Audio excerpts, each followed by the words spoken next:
Verbally Effective with Ina Esco is an interview-style podcast that intersects art, culture, politics, and entertainment with a Memphis focus. With producer Sana Marie. Each week, I'm joined by a featured guest with roots in Memphis. Verbally Effective delves into each guest's personal journey to uncover the incredible stories fueling their purpose, the highs and lows of their pursuits, and how through their passion, they are moving the culture forward. Be sure to follow Verbally Effective and Ina Esco on Instagram. Also, download the Verbally Effective podcast on SoundCloud, iTunes, and Google Play Music. Don't forget to check out the website and submit to be a guest at verballyeffective.com. Hello, and welcome to another edition of the Verbally Effective Podcast. I am your host, your double E, Ina Esco. You know, this is the podcast all about the movers, the shakers, the podcast that intersects art, culture, politics, entertainment with a Memphis focus. That's right, I said Memphis focus. Hey, before we get started, I want all of you out there to go get some merch. We are really in the fall, in the thick of it, right? It's cool outside. I need you to get those hoodies, those tees, those Henry masks at ivymultimediashop.com. Also, I need you guys to subscribe to the podcast on all streaming platforms. I'm talking about Spotify, Amazon Music, SoundCloud, all of the streaming platforms. And make sure you also subscribe to the YouTube channel as well, Ina Esco, Enaesco. And, you know, since I've last spoken with you all, a lot has happened. And we're going to catch up on some of those current events today with my good friend that is sitting to the left of me. And he should have been here a long time ago. Let me say that. He should have been here a long time ago, but I am so thankful that he is sitting next to me today. I am talking about Entrepreneur. He is the owner and CEO of Grind City Kicks. He has his whole philanthropy going on as well. I'll let him get into it. And you're going to know a lot about my boy, Chima Onwuka today. How are you, Chima? I'm doing great. I must say you are involved in a whole lot of stuff. I should have had a pen and paper down here and write some of the stuff that you had going on. I mean, I didn't even know you had a YouTube channel. I'm tripping. You're tripping. Look, we were just talking about like this digital age, right? Like to survive in these digital streets, you got to have everything, right? Spotify, all of that. Okay. Yes. Okay. How's it going? I'm doing well. I cannot complain, especially, you know, with everything going on. Blessed to be alive, blessed to be healthy, so I cannot complain at all. Yes. So, you know, I gave an introduction of Chima, but I want you to tell the Verbally Effective audience who you are and where exactly you're from. Who I am, I'm just a young man that is blessed by God to just do the things that I've been doing, whether it's that Grind City Kicks, Grind City Cares in the community, and then a little bit of both in between, being a clinical liaison for youth villages, inspirational speaker for the kids and the youth and the young adults and the adults that want to motivate themselves or inspire different things, just a little bit different things. And, of course, some people always ask me where your name came from. So that's a Nigerian, Nigerian background. Shout out to the parents. But I was born and raised in Memphis, Tennessee. So I'm a true African American. You're a true African American. I said, are you African American or are you African American? True African American, first generation. What part of Memphis did you grow up in? So originally when I was born in Whitehaven. Then my dad started doing well in his career, and we moved to the suburbs in Carterville and then to Germantown. Wow. Yeah. So you grew up in the burbs. In the suburbs, yeah. Okay. So Collierville High School, did you attend? No. Schilling Farms Middle School. Oh. And then I was blessed enough to go to a private school called MUS, Memphis University School. Wow. So, yeah. Okay. I'm dealing with some brains over here. Now, you're going to have to tell me about your experience attending MUS. How was that as an African American with a name like Chima Onwuka over there at MUS? Tell me about it. So initially, it was different. I'm not gonna lie, it was very different. I didn't have any friends going there. Unlike some of the other kids, they had friends. They had people that they knew from like elementary school to pre-K and all that. So it was different going to a private school and then just learning the way they do things. But I must say, looking back, it was probably the best thing for me. Why is that? They taught you how to be responsible as a young man. They taught you how to, time management, do the things that you needed to do, take accountability for your actions, and all that stuff. You, as a kid or as a teenager, you just feel like they're doing too much, quote unquote, just doing too much. Why can't we just go to school and have fun? But you don't realize what they do in the long run and how much benefit that you get from knowing these people. And then I must say this, 27 years old now, they're coming back and helping me with all my community service work. So it's like, it just comes back full circle. Full circle. So I shout out to MUS. I love them, love my faculty and my classmates. So thankful for that. In that graduating class, about how many African Americans that you could recall? Percentage, give or take. It was a small percentage. I'm gonna get a number. I would say 20 to 30 in my class. Okay, I thought you would have said lower. I want to say it's 20 to 30. Okay. Don't quote me on it, but I think it was 20 to 30. Yeah. Okay. So the young Chima that graduated from MUS, what did you have your sights set on to do when you graduated from MUS? That's a great question. It was nothing at all. Nothing? I had no plan. All that good schooling? Listen. People don't know this. People don't know this part about me. Okay. But the only goal I had was to become a football player, to play in the NFL. Did you play at MUS? I did play MUS. Okay. But I couldn't play college. My parents wanted me to focus on academics, which was, like I said, looking back at it, I'm like, I'm glad they did that, because the person I am today probably wouldn't have been this person now if I was tunnel vision on sports. So I was just naturally good at football. So when I got into college, I don't know if you want me to ask that. I'm segueing. Go ahead. I like how you segued. You did it for me. When I got into college, going to University of Tennessee, Knoxville, my parents wanted me to be a pre-med student, so be a doctor, physician. And, I respected my parents. I followed that route and everything. But doing that, I almost dropped out of school. I'm talking about freshman year, academic probation, GPA under 2.0. Sophomore year, just trying to get my grades back just to stay subpar. And then when I realized what I need to be doing, which is why I changed my degree to psychology, everything just turned around. Wow. So from that, I always call that my light bulb moment. Okay, that was your light bulb moment. Now, let me ask you this. What was attributing to that, low GPA? Was it the work was just too much? Well, so I'm a very religious person. I have a great relationship with God. So I always say, is God showing me that this is not what I was supposed to be doing? Okay. It was showing me from even MUS. I wasn't the smartest kid in MUS. I was an average student. But coming from public school, I was smart. So I was wondering what was going on. People would say, well, you switched from public school to private school, so of course the workload and the academics is going to be a little bit rigorous. I said, nah, I work hard and I always want to succeed, but I just couldn't get it right. So until my junior year, I'm going to say that again, to my junior year of college, that's when I figured out. I was like, okay, I've just been doing the wrong thing. Okay. So when I figured out what I was supposed to be doing, life just got smooth. And how did you figure out psychology? I took a class, so being a pre-med major, and my advisor told me, okay, what we're going to do is to save you, just to keep you in school, we're going to take away the major classes, and we're going to just do the prerequisites. So psychology was one of them. Going to psychology class, learning about psychology and the way people think and act and behave, I was like, man, this makes sense to me. This is what I need to be learning. And then I can relate it back to who I am and some of the things that, I struggle with or life challenges and stuff like that. So once I figured that out, I said, okay, I need to be going in this direction. Then I started moving towards counseling. And then that's how I became where I'm at now. So even before now, I worked at Memphis Mental Health Institute. I don't know if many people know where that's at.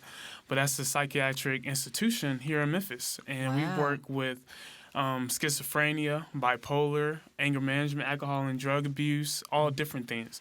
And just even being in that environment, learning about that and, helping those people out, I just knew I was in the right place.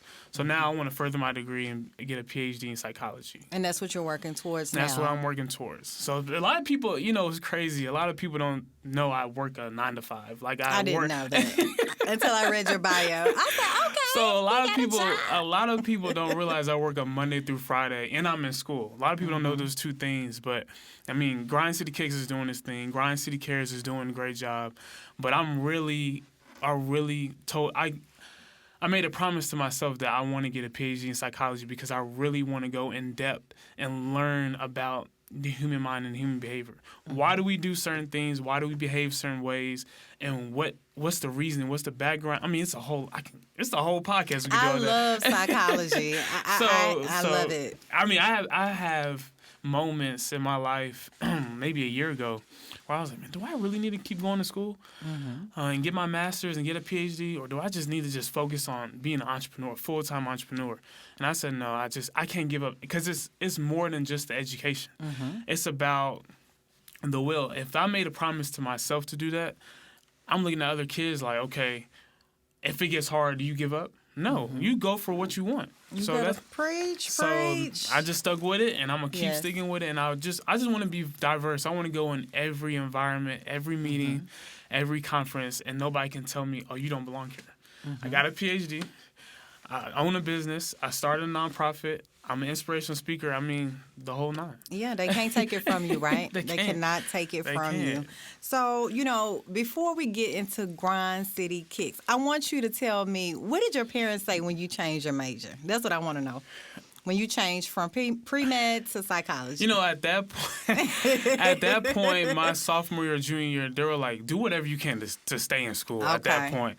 Okay. At first they were like, psychology, like, are you gonna be able to, financially take care of yourself and stuff like that? The doctors, they make a certain salary and stuff like that. But I said, hey, I think this is what I need to be doing, and plus, I'm about to fail out, being a pre-med, so it's either it saved you.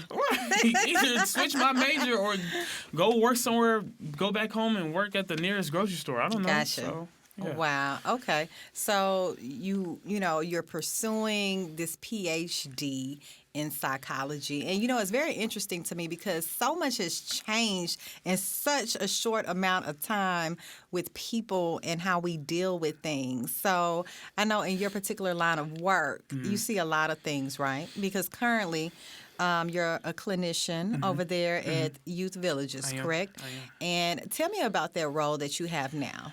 So this role is different for me. I always, I've worked with kids on numerous amount of occasions, but I've never worked with them on a professional setting, in a clinical setting. So working with youth villages, working with kids primarily from 12 to 17, and then just working with them, dealing with problem sexual behavior treatment.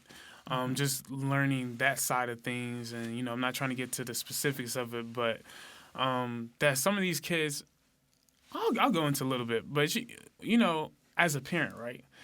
How many times have you had a conversation with your child, and you don't even have to answer this, that it's inappropriate to have sex with your sibling? Never. Exactly. So if you think about it in that sense, we just think that's common sense, right? Right. But there's some kids that are so curious. Right. When they start getting into that 13 or that preteen, and they start, getting curious about sexual behaviors and encounterment, they're like, okay, well, I have a sister. Sometimes I have a brother. And, okay, I want to try that. They see that on porn, and then boom. Without realizing this is my sibling, this is not supposed to happen. And then parents look back at it and say, how could you do that? That's your sibling, that's your sister, that's your brother. Did you ever really just sit down and have a conversation with them? We talk about drugs. We talk about you need to be home at a certain time. We talk about time management. But did you say, okay, this is how we need to approach sexual behavior? Wow.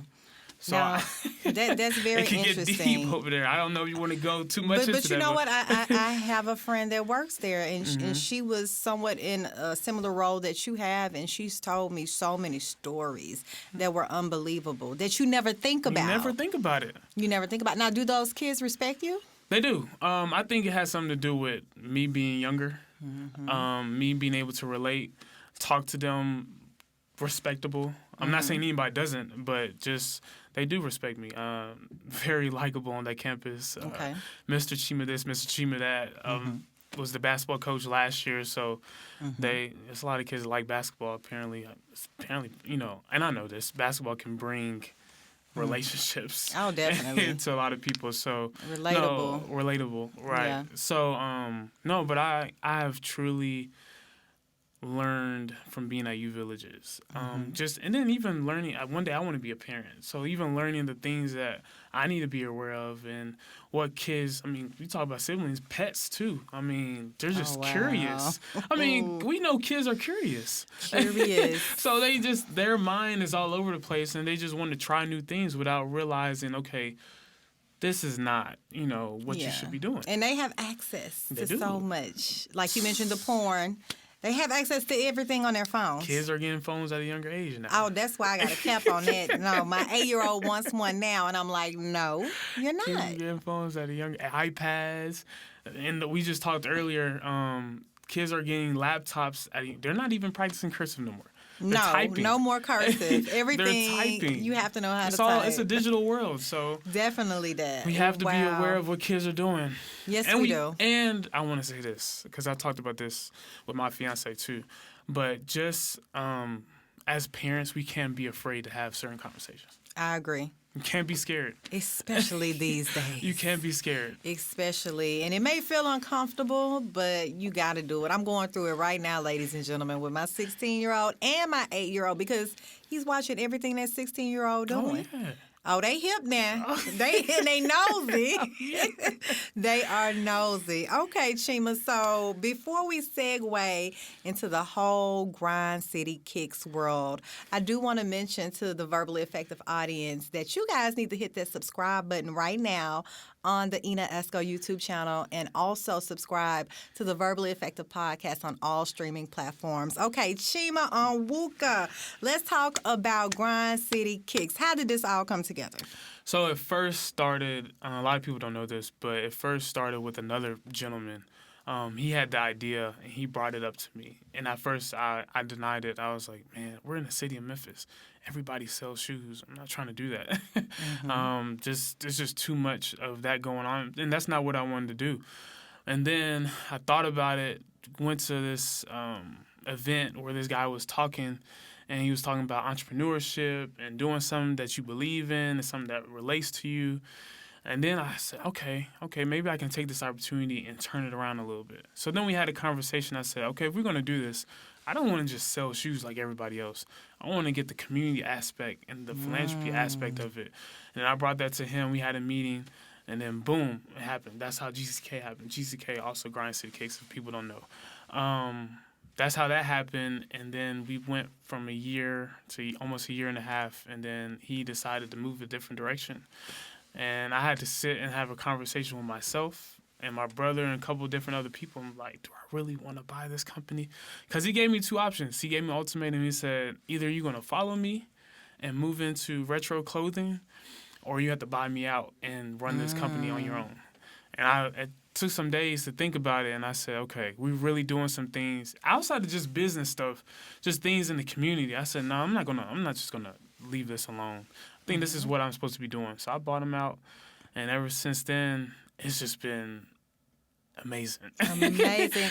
Now, for those that don't know about Grind City Kicks, tell everybody what Grind City Kicks is exactly. Like the type of consumer that you're looking for, what you have to offer. Tell everybody about it. Well, I'm gonna say this: if you don't know what Grind City Kicks is, you're losing. I'm just playing. But no, Grind City Kicks is an online shoe and apparel brand. I have the shoes on, of course. We had our first. Those are nice. Right, Black Lives Matter. We partnered with So Give. organization. They do a lot of different things with shoes. So we felt like that just made sense to partner with the organization that gives back and that creates shoes. And we were like, all right, we'll do the Black Lives Matter shoe. But before I transition to that, online shoe and apparel brand that partners with organizations and businesses to impact the community. So the business aspect is the apparel and the shoes, and then the philanthropy aspect is the work that we do in the community. Okay. So that's what makes us a little bit different than other retail or shoe brands and stuff like that. Okay. And do you help with the design of the shoe? Oh, of course. I bet you all up in it. Look, listen. If I'm going to wear this shoe and I'm going to be like, this is what we created and everything, I got to sign off on it. I can't wear a shoe and be like, I don't like it, So, yeah. Wow. So tell me about some of the work that you guys have been doing in the community. I know this kind of transition to a nonprofit, or that's another aspect. Yeah. Well, I can talk a little bit about that. Okay. Okay. So, like I said, what makes us different is the work that we've been doing in the community. So, I'm going to give you, I don't think I've ever told this on the record, but I'm going to tell you something. With GCK, we did so much community work that we were losing money. We started doing so much work in the community and so much giving back that all the profits were like taken away. We were starting getting the negative. So that's where the nonprofit came out. I was like, okay, I'm not getting any support from organizations and businesses because I'm a business, and it makes sense. You can't get tax write-off for that. Right. So I said, okay, so our good friend, I can mention names on the... Our good friend Kelvin Woods, he told me, we sat down and had a conversation. He was like, man, I think, he asked me a specific question. He said, are you making enough money to stay a business, or can you just focus on community work? I said, no, we making enough. And he said, okay, let's think about starting a nonprofit. And he put that seed in my head, and that's how Grind City Cares came about. And now it's just great because I can still do community work with Grind City Kicks, but I don't have to utilize all the resources from GCK into the community. Smart. And I can now focus all the direction and just partner with the nonprofit and do more work, have more partnerships. We've had a partnership with Peabody, had a partnership with How It Works. If I keep going on the list, I don't want to miss nobody. MUS. What's that? What are they called? There's so many different people that have partnerships, and it's really in our first year out of the pandemic, we've really done some big things. But I don't want to get too much into Grind City Kicks because I know this is more about Grind City Kicks. But yeah, so we've done things with Dukeduce in the past. Okay, Dukeduce. I know how to juke. Shout out to Dukeduce. You know how to juke? Actually, see, you keep transitioning. Stay with me. That used to be You mentioned Dukeduce before the football, before everything else. You was juking. I was juking. Talent shows, pageants, and the UT, all that stuff. My talent was juking. Challenge. I mean, Challenge. What y'all think? You want to know why I stopped? Why? Because I'm gonna tell you this.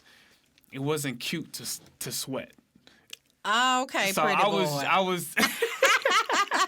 I was juking for real Okay. at parties and events and stuff like that, but I was sweating. You was like, And that's I was not for like, me. yeah, that's not cute. Like, Oh, when wow. girls try to come and talk to you, you sweating and stuff. So I was like, nah, I gotta find something else. So I just Seriously, stopped. Chima. I literally stopped juking because of that. MG, y'all heard it. So shout out to all my jukers out there, but I couldn't do it. But it wasn't for me. I love the ones that do it. My direction isn't what I'm doing now. Okay, So so you partnered with Dukeduce. I partnered with Dukeduce, and we had a local concert for the people that gave school supplies, and we gave those school supplies to Whitehaven and Fairleigh High School. Wow. It was a dope event. People got to come in for free. All you have to do is just bring school supplies. Definitely thinking about doing it again. Great people with Dukeduce and Cocash and all them folks. So, Yes. yeah. And you guys recently did something with Thanksgiving. Is that a yearly event? So that was Grind City Cares, not Kicks. Okay, Yeah. so you I know, kind of see how they kind of blend a little bit. But We got to keep them separate. Though. Right. So another couple of things that we've done, we started off with giving shoes to youth in the community that were doing well academically or athletically or in the community. So we used to give a shoe a month for them. We've done things where we giving tributes to families that have lost loved ones due to tragedies, giving their favorite shoe to them in a case and everything like that. We've done American Cancer Society was our biggest one, where we did a commercial and then donated a shoe off to American Cancer Society, went to Tunica, got some more money and all that. So, wow. Now, what would you say has been like your top selling shoe with Grind City Kicks? Top selling shoe? Well, I'm going to say this. I'm not speaking about any shoe before the GCK shoe that came out. Okay. I'm not. Jordan don't talk about Adidas, right? That's true. Okay, then. So I'm not talking about any other shoes that Y'all we go get the GCK shoe. I'm not talking about any other shoe that came out you. before the GCK shoe. So I feel you, Chima. So these shoes right here have been the most selling. Yes, we need to highlight the Black Lives Matter junks so over let me down say that. here. So let me say that. Wow. So where do you want to take Grind City Kicks? Man, let me just say this. I have been so amazed of where it's gone in such a short time. I don't know if you can quote me or not, but I think they say businesses, if you make it past your 5th year, you're going to be okay. Okay. And we haven't even got to our 4th year yet. Okay. So we're doing good. Where do I see it? Where I see it going? Where do I want it? Right now is on the right path. I didn't think we're gonna have a shoe this early on. So that was one of God is good. God is great. So I didn't see that happen at a short term, but for that to happen so quickly, it's like, ooh, shocked. So now it's like, okay, what we need to do next? What do we need to stay? So really just continue to do what we're doing, but doing it better than what we did before. Gotcha. So more shoes, more community work, even. I always say, people always ask me, what's your target audience? I said, everyone. Not the young, not just minorities, everyone. I want the person at the nursing home to want to buy some shoes, to the person that owns Fortune 500 company to buy a T-shirt. You want Joe Biden wearing them junks on his speech I don't have a target. I want everybody. I don't want a target. I want everyone. I want everybody to say 3 letters is GCK and know what it represents. So. You know what I want to know, and we kind of talked about this a little bit before the pod started, with this digital world, right? People transitioning into a digital space, right? How have you adapted with the digital, climate that we have now with your business, even with your personal life? Like how are you in social media getting down? So what's crazy is people ask me all the time, are you ever going to have a storefront? And I would say no. Because I saw something like this coming. Not a pandemic, of course, but saw where one of the things that I do that a lot of people don't know is I do a lot of research on Google. I watch a lot of YouTube videos, and I've studied Amazon back and forth and just seeing like how they rose to the top. And just understanding that, storefront, I'm not saying it's wrong. I'm not saying it's not the way to go, but I've seen the benefits of not having one. I'm a good friend with one of he's an owner or a franchise owner of a UPS store, and he talks about payroll. He's talking about people not working as hard as him. He talks about getting people to come to work and stuff like that, and having inventory. So just a lot of overhead, right? So I'm thinking about on my end as an e-commerce. I'm like, man, that's stuff that you don't have to worry about. Of course, I pay taxes and stuff, but do I have to pay a property tax? No. Do I have to pay rent? No.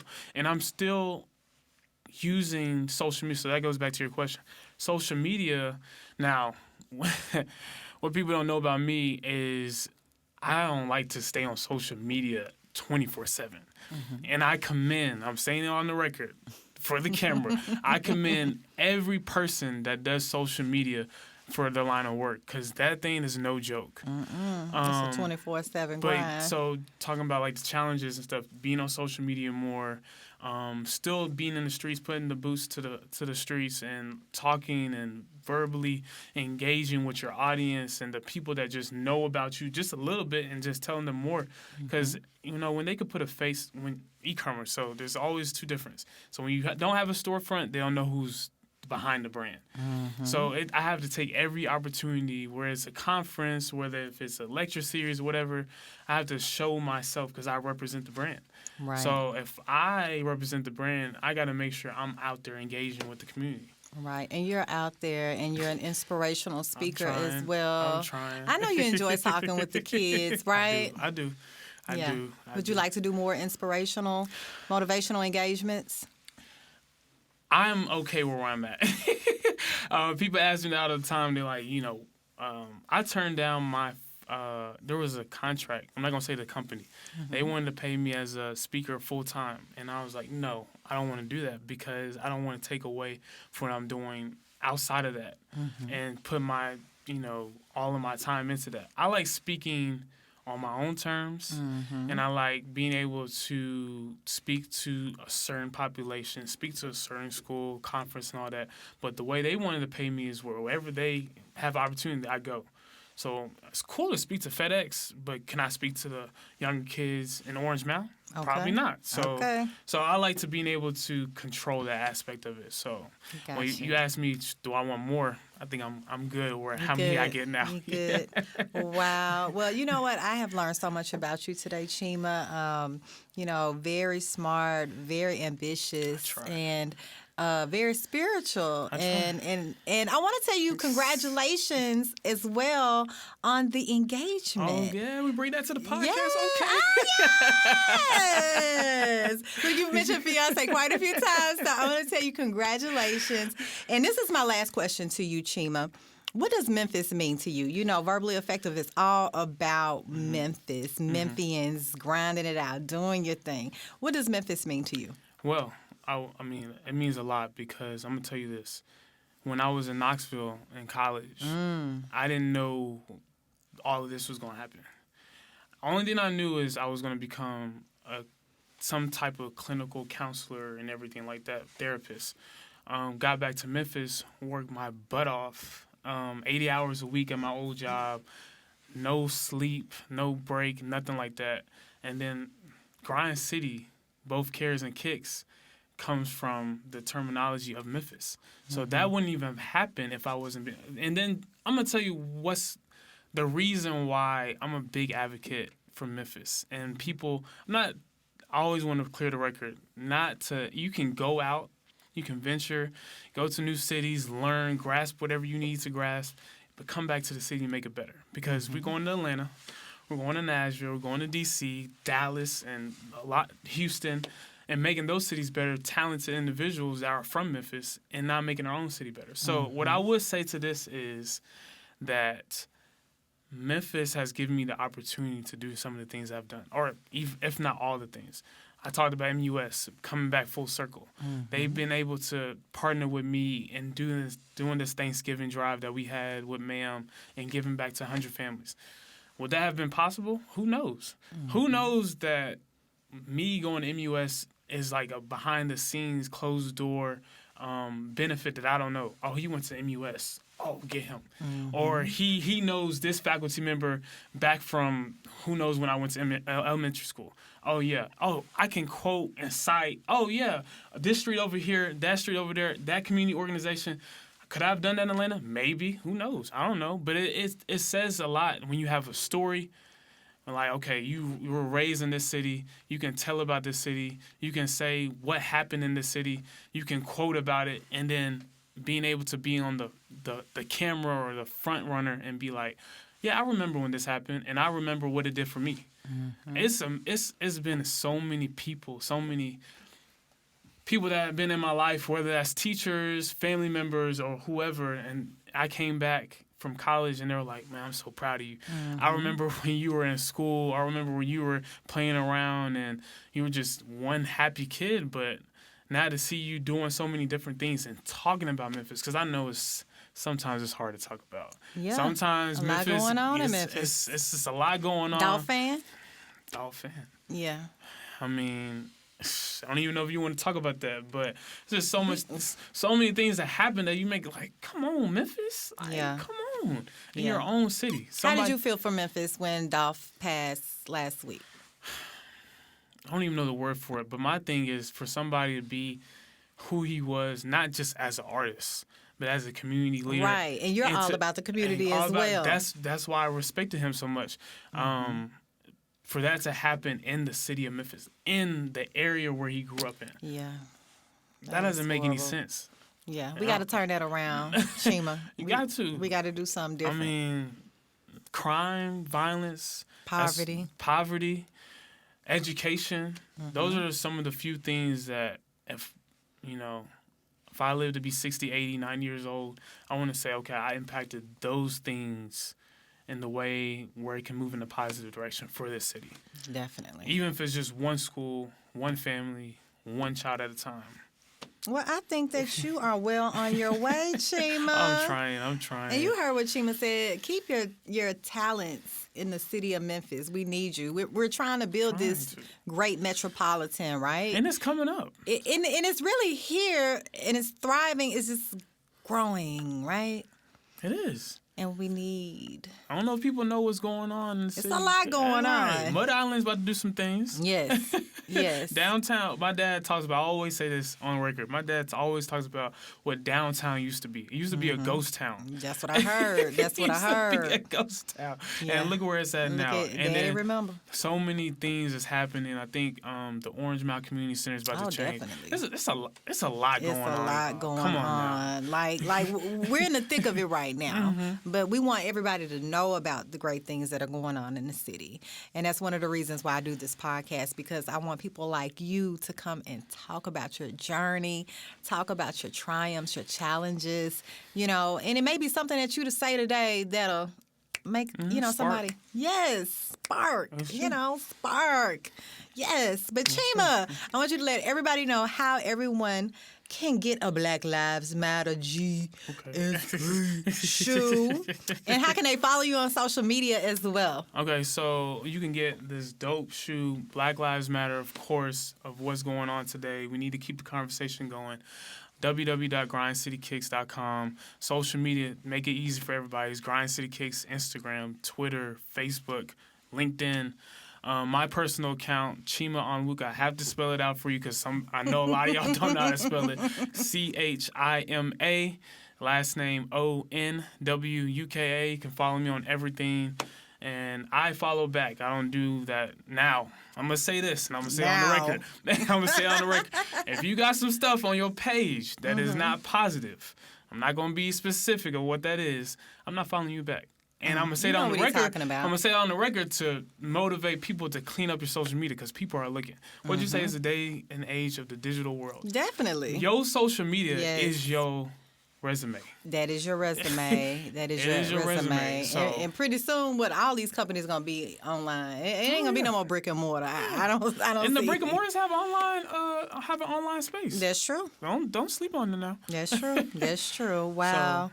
Well, thank you so much, Chima Onwuka, for joining me today on the Verbally Effective Podcast. Make sure you guys follow Chima and Grind City Kicks on all social media platforms.